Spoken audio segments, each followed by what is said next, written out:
Welcome to the Big Apple Film Festival Women's Filmmaker Showcase. We are so happy you're here. I'm Erica Rubin, the program coordinator, so it's great to see everyone.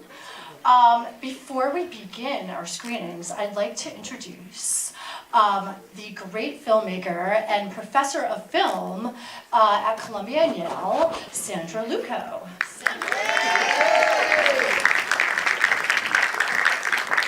First of all, thank you so much for waiting for me. I was on the subway from hell and dashed out of the subway station and into a cab, and that man was my hero.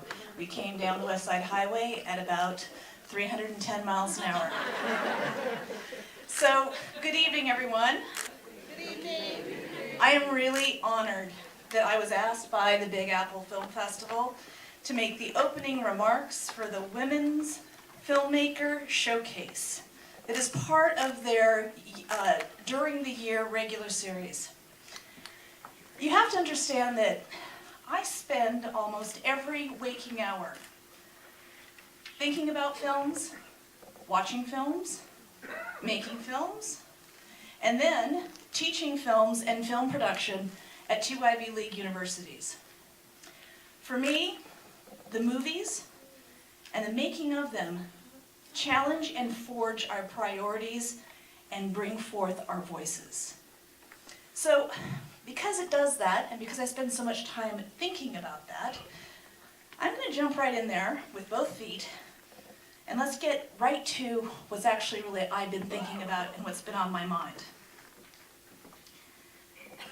In the past 4 months, we have seen the beginnings of a reckoning in the way that women are perceived and treated in the film and television industry. I never thought that I would see this kind of surge towards revolution in my lifetime, because I never thought that the situation would become so egregiously horrific, so overt, that there would be no other choice but to collectively say, enough, me too, time's up.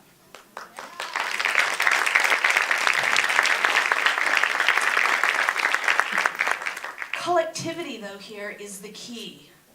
In the past, it has always ended badly for the lone whistleblower. We are alone no more. Here's a sobering thought.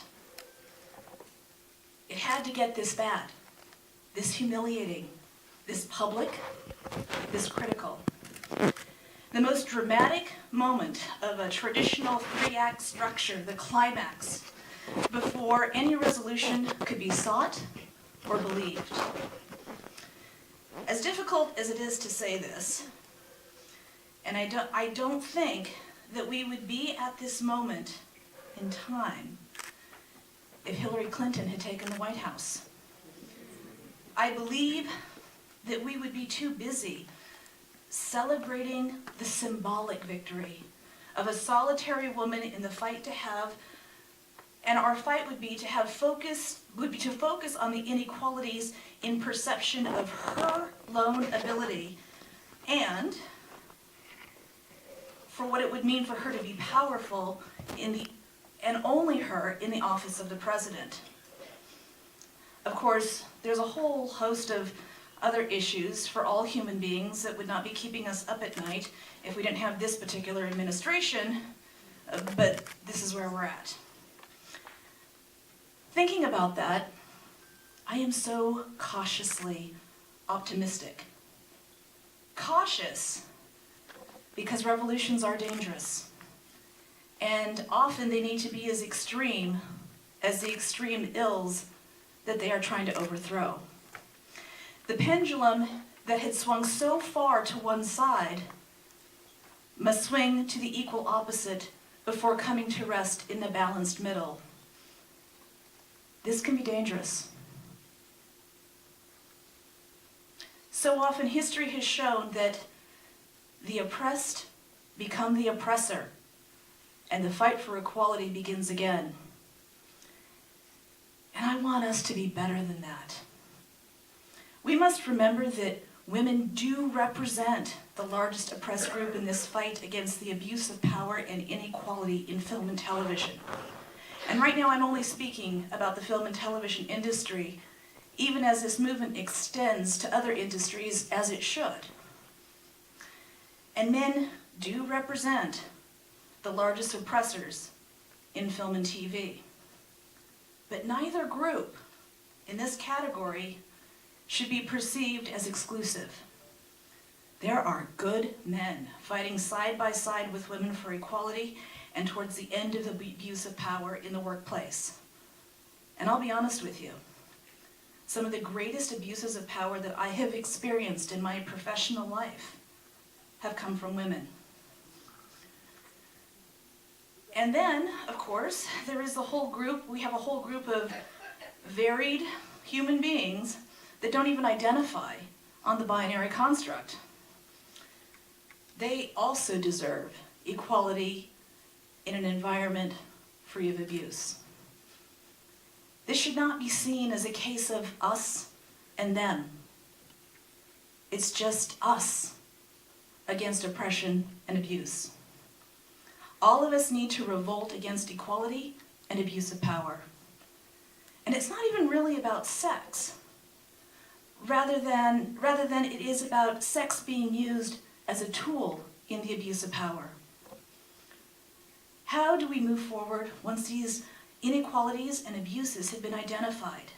The oppressors have been taken care of and out of the equation, and equality has been implemented. How do we do that? Well, we do what's being done here tonight. We focus on the quality of the work.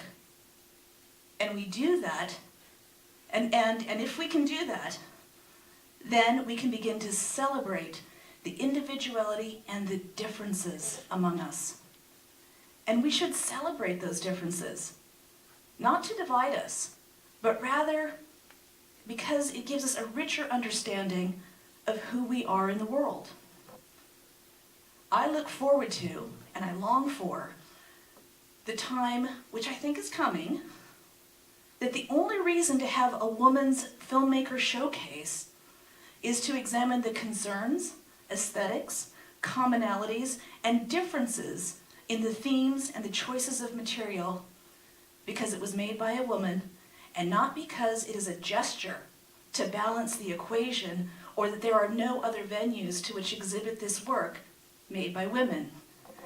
I'm getting all breathless because it means so much to me. And it does start with the language of presentation.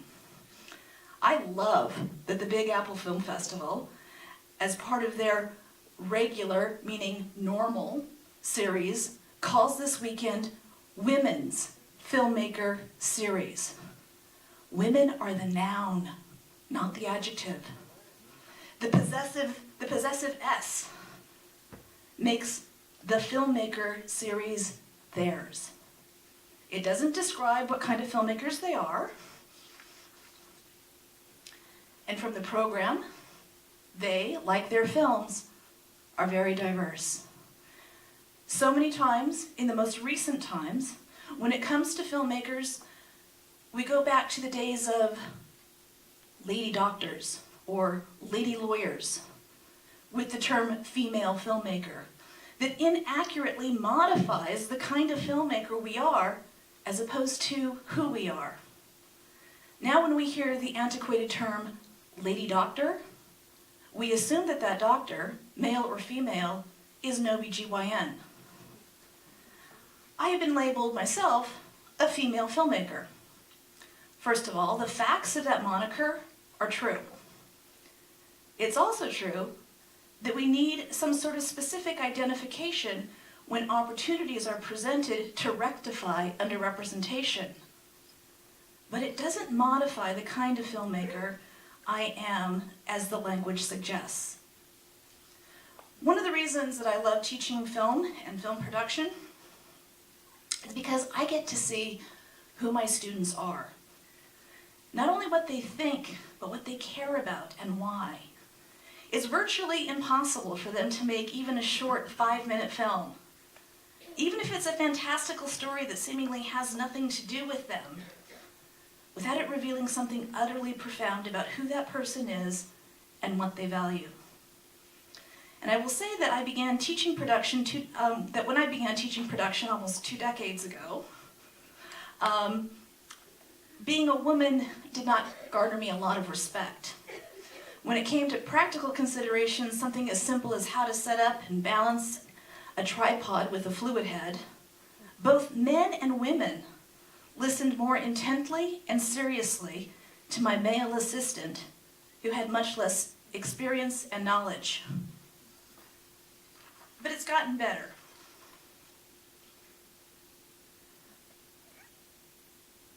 And I don't know where, oh yes, here we go. I think this is correct. Just a little bit more.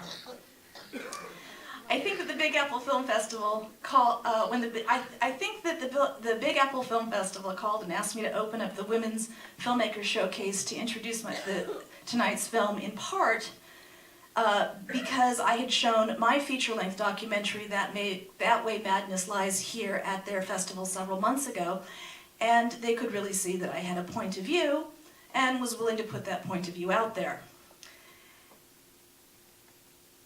And I want to believe that I am the one who has the honor of introducing the film that opens the showcase tonight, I Am Pedro, a film by Lillian LaSalle, not out of mere coincidence, but because rather a deeper meaning that we're able to excavate that when we truly engage and try to connect to the work. First, you must be Lillian, right? Okay.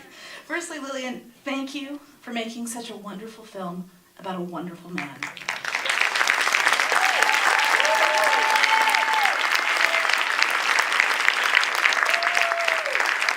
Thank you for showing us how one man's openness to impact, which is something he says in the film, could create meaning and worth for himself and for those around him. It's my favorite kind of story. One person's singular journey on an epic canvas of obstacles, attempting to make a difference, to be a voice, and a helping hand to those most vulnerable. When I learned that I would be opening the Women's Filmmaker Showcase, I love saying that, and the film that I would be introducing is called My Name is Pedro, I was stunned. Really? How could I say those words? I had spent my childhood emphatically announcing to my family, my name is not Pedro. My mother was from Mexico, and my father, an American, had been educated there. And when they married and came to the US in the mid-1960s to start a family, the household culture was decidedly old world Latino. A huge chasm delineating roles. If I slightly deviated from those prescribed roles, for example, if I played with my brother's Tonka trucks, my parents would sternly say, in unison, "Stop that, Pedro." And I would lament, "My name is not Pedro." And my brother would be called Petunia if he deviated from his gender role. And I have to admit, I like Pedro better than Petunia. And I now realize that we were so conditioned, it seemed better to be called a boy's name than to be called a girl's. There's a lovely moment in this film where Pedro uses the phrase, my name is Pedro, to teach children English. They repeat the phrase, and he says, "No, my name is Pedro." They finally get it and use it with their own name. My name is Sandra. But I have to tell you, after watching this film, I have never been happier to say, my name is Pedro. It's a film by Lillian LaSalle. Lillian is a first-time director and the recipient of the 2016 Peabody Future of the Media Award.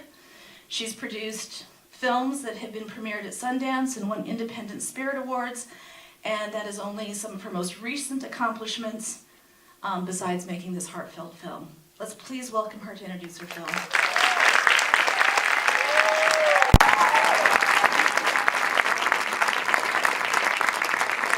Hello, everyone. Thank you, Sandra. That was totally unexpected. Thank you for the kind words and for your thoughtfulness. I want to thank everyone here for coming. I want to especially thank Jonathan Lippman, the director of this festival, who I guess woke up one day and said, I should do a women's filmmaker showcase. So I think that's pretty cool that he put that thought into action, and then here we are today. Thank you. I also want to thank you for supporting independent film. It's a very, very important part of our world. For me, it's my favorite genre of any kind. And so you buying a ticket to be here tonight means so much to me and means so much to the world of filmmakers, so thank you. I